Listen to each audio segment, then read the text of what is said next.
बात अगर CAA, CAB और NRC की आती है, तो पहले हम जानते हैं CAB आखिर है क्या। देखिए 1955 में इसके ऊपर पहले से एक अधिनियम है, यानी कि सिटीजनशिप अमेंडमेंट बिल, इसके ऊपर पहले से एक अधिनियम है।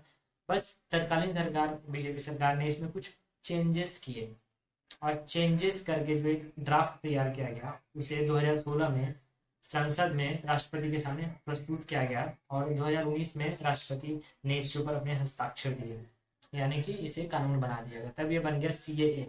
तो CAB का कोई वजूद नहीं है, क्योंकि ये पहले बिल था, अब ये बिल है ही नहीं, ये एक्ट बन गया। तो CAB को भूल जाइए, इसे साइड में रख लीजिए, साइड में क्यों, इसे भूल ही जाइए। अब आते हैं CAA पे। CAA का मेन लक्ष्य था कि इसमें कुल 3 देश का बात कहा गया है, पाकिस्तान, बांग्लादेश, अफगानिस्तान। ये 3 देश से जो धार्मिक रूप से प्रताड़ित होकर इंडिया में आ गए हैं, या फिर उस देश से उनको भगा दिया गया और वो इंडिया में आ चुके धार्मिक रूप से प्रताड़ित होकर 31 दिसंबर 2014 या फिर उससे पहले जो आ गए हैं, उसके बाद नहीं, उससे पहले या फिर उस डेट को आ गए इंडिया में, उससे भारत की नागरिकता दी जाएगी इस कानून के अंदर में। 2014 का जिक्र इसलिए किया गया है क्योंकि ये संसद में 2019 में एक्ट बना है, कानून बना है, और इस कानून में क्या कहा गया है कि अगर आपको भारत की नागरिकता चाहिए तो आपको एटलीस्ट 5 ईयर्स इंडिया में रहना पड़ेगा, तो आपको यहाँ की नागरिकता दी जाएगी, वो भी शांतिपूर्ण से रहना पड़ेगा, कोई दंगा फसाद नहीं। तो इसलिए 2014 का इसमें जिक्र किया गया है, बस ये समझने वाली बात है। बात है NRC के ऊपर। NRC के ऊपर बात करने से पहले थोड़ा सा पीछे चल जाते हैं 1971 के बांग्लादेशी युद्ध।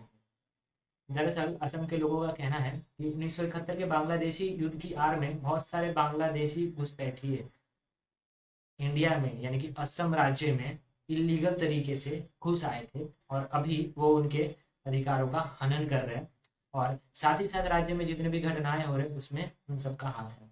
सरकार को थोड़ा सा शक हुआ, तो सरकार इसीलिए असम में NRC को अपडेट करने का फैसला लिया है सरकार ने।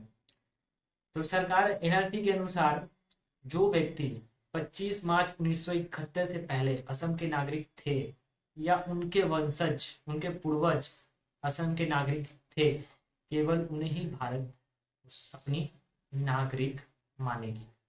नहीं समझे? NRC के अनुसार जो व्यक्ति 25 मार्च 1971 से पहले असम के नागरिक रह चुके हैं, या फिर उनके पूर्वज असम के नागरिक थे, केवल उन्हें ही भारत अपनी नागरिक मानेंगे, और इसके बाद जो आए हैं उसे पहचान लिया जाएगा, और पहचान करके अपने देश ट्रांसफर कर दिया जाएगा, डिपोर्ट कर दिया जाएगा, क्योंकि वो राज्य में आकर बहुत सारे दंगे फसाद करे। आपने बहुत बार सुना होगा, असम में बहुत सारे दंगे फसाद भी हुए हैं। असम के लोगों का मानना है कि ये वही बांग्लादेशी घुसपैठिए जो 1971 के बांग्लादेशी युद्ध की आड़ में इलीगल तरीके से भारत में घुस आए थे। तो देखा जाए तो NRC का मूल उद्देश्य है विदेशी घुसपैठियों की पहचान कर उन्हें उनके देश डिपोर्ट कर देना, और CAA का मूल उद्देश्य है जो धार्मिक रूप से प्रताड़ित होकर आए हैं 3 देश से, यानी कि पाकिस्तान, बांग्लादेश और अफगानिस्तान, उन्हें यहाँ की नागरिकता दी जाएगी इस कानून के अंतर्गत। NRC केवल असम में लागू है, ये सोचने वाली बात है। सभी को लगा है कि पूरे देश में लागू है, बट ये सिर्फ और सिर्फ असम में लागू हुआ है। आगे कहाँ लागू हुआ ये हमें नहीं पता, बट ये सिर्फ अभी असम में ही लागू हुआ है, और CAA पूरे देश भर में लागू हुआ है। ये सोचने वाली बात है। अब एक सवाल यहाँ पे उठ रहा है कि आप सब सोच रहे होंगे, शायद आप लोगों को लग रहा होगा, मतलब दिमाग में आ रहा होगा मतलब ये सवाल कि ये सरकार कैसे समझेगी जो कौन धार्मिक रूप से प्रभावित हो गया है, या फिर कौन नाटक कर रहा है, या फिर कौन किस तरीके से है, ये सरकार कैसे समझेगी। तो बस इसका एक सिंपल सा आंसर है, ये गवर्नमेंट का काम है, गवर्नमेंट में छोड़ दो। आपका बस काम एक ही है कि सब्सक्राइब बटन को आप सब्सक्राइब कर दो, आगे शेयर कर दो, और दुआओं में याद रखना।